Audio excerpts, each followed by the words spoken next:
and his former teammates from San Miguel.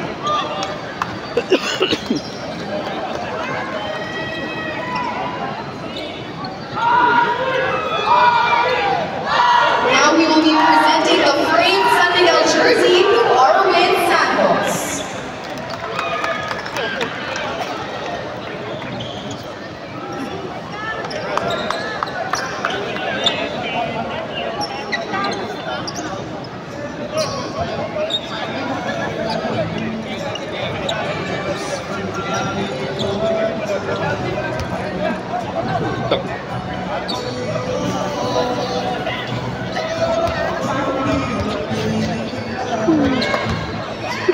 Let's hear a few messages, starting with the SMC Sports Director, Mr. Al Francis Chua.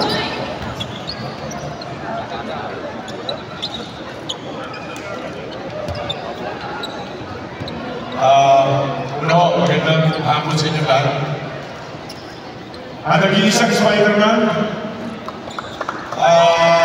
In behalf of our host, OSRSA, ang San Miguel Group, papasalamat sa daming binigay ng championship sa amin. Maraming salamat sa iyo.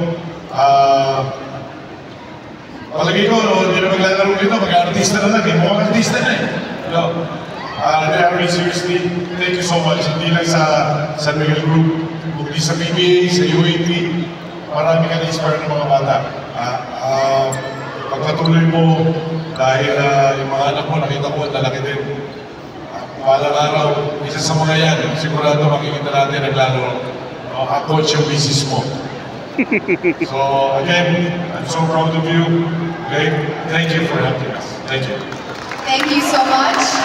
Now let's hear a few words from the 9-time PBA MVP, na si Junmar Fajardo.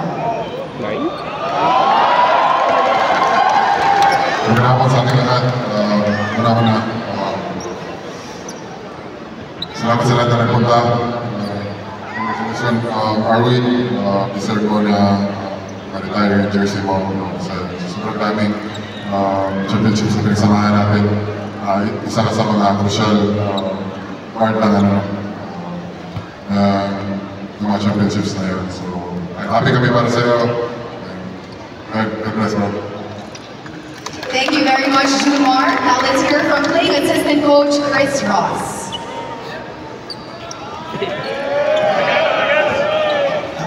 I'll keep this short. But I don't know if you guys know Arwin's humble beginnings. How he came from pretty much nothing, and he's earned everything he got. And I feel like that's the embodiment of this retirement right here. With being teammates with Arwin through 8 championships, me being his point guard, we didn't call one play for Arwin. Not one play was designed for Arwin. He literally went and took everything that he got, whether it was a rebound that he's guarding a guy that's bigger than him, or shooting a clutch 3-point shot over a defender that's bigger than him. He literally earned everything he got, and I just want to say congrats, Arwin, and well deserved, brother. Thank you very much, Chris. And finally, a message from another member of Arwin's Death 5 teammates, of course, Marshall Lassiter. Yeah, Arwin, this is a testament to the hard work you've done. We've been through a lot, playing together for so many years. What kick-started the championship was the first one. I'll always remember that. Not only that, it's just a great teammate on and off the court. You're always there with Yvette and your family to be there for our birthday parties and just a little thing. So, this is a special day. You definitely deserve all of this.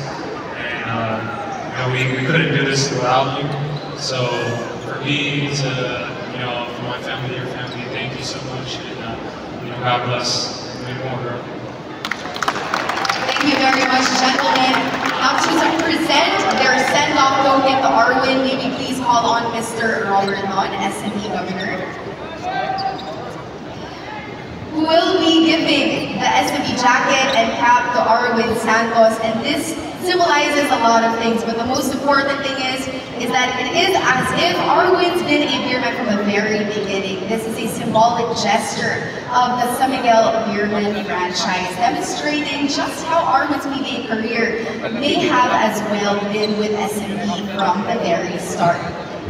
Like what they say, hashtag samahang walang katulad.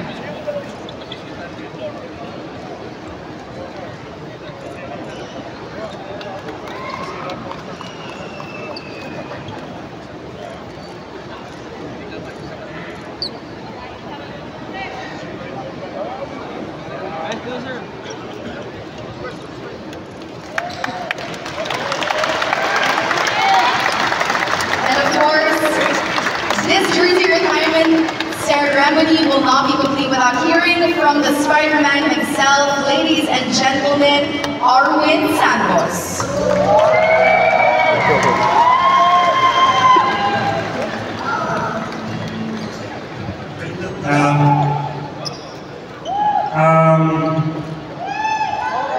Hindi ko po alam kung saan ako mag-uumpisa, pero gusto kong pasalamatan yung mga tao talagang lagi po nandyan sa akin, yung mga nagmamahal po sa akin.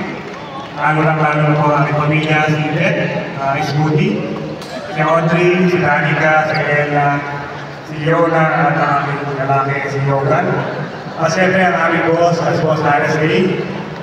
Boss, maraming salamat po. At aking tagay-tagay, si Overlord James Pineda, wala po ngayon.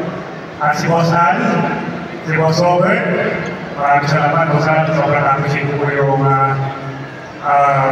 bilhin niyo po sa akin. Talagang pinag-pray ko po ito. Maraming salamat po. At sa lahat po ng kasama ko rito, lalo ng sila Junmar, Alex, Marcel, Ross, sa lahat ng mga SMT players, Kaya Somio, si Jay, sino po may lagot ko? Si Paseo, lahat ng mga coaching staff, Paseo, Peter Martin, Augustine, Coach si Samar, si Mayor Vanes, tayo Mendoza, Coach Jordan, at sa aming NBA President, Anton Montirola, sa aking mga kaibigan, Jong Hilario, salamat, Teo Perata, Arbolina, sa lahat po ng mga kapampangan, maraming salamat. Kung ito na rin babatak sa ating nagpapawag. At lagi po lang SMB fans, maraming salamat. Thank you po po PBA fans, thank you. Siguro, gusto ko lang i-share na ang dating Arwin Santos po talaga ay isang nagpapangabuti lang po dati, nag-e-epic, nag-e-wete, nag-ikinda-kinda lang sa kalye, nangungutang sa aming bahay, sobrang daming pinagdaanan sa buhay. Isa po yun yung naging dahilan para masika po ako. Dahil nung time na nabubuhay po yung nanay at tatay ko, hirap po kami. Tama lang po, pero hirap po kami sa buhay. Pero masaya po ang pamilya. Na kami at tatay ko,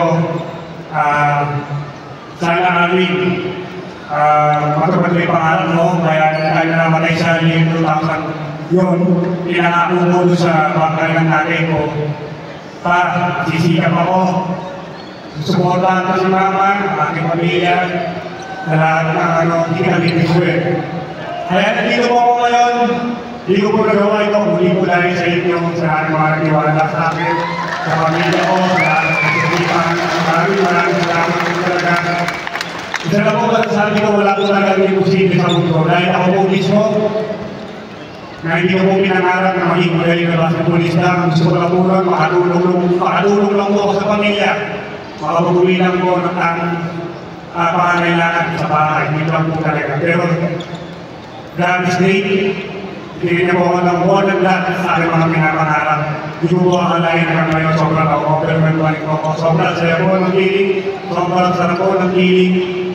Hindi ko po ma-explain, pero sobrang alam po namin lahat na hindi po lahat pinapalag para i-hero jersey. Kaya dito po ako nagpapasalamat talaga kay Lord sa lahat po talaga na maniniwala. Thank you, masala pamilya. Salamat ulit.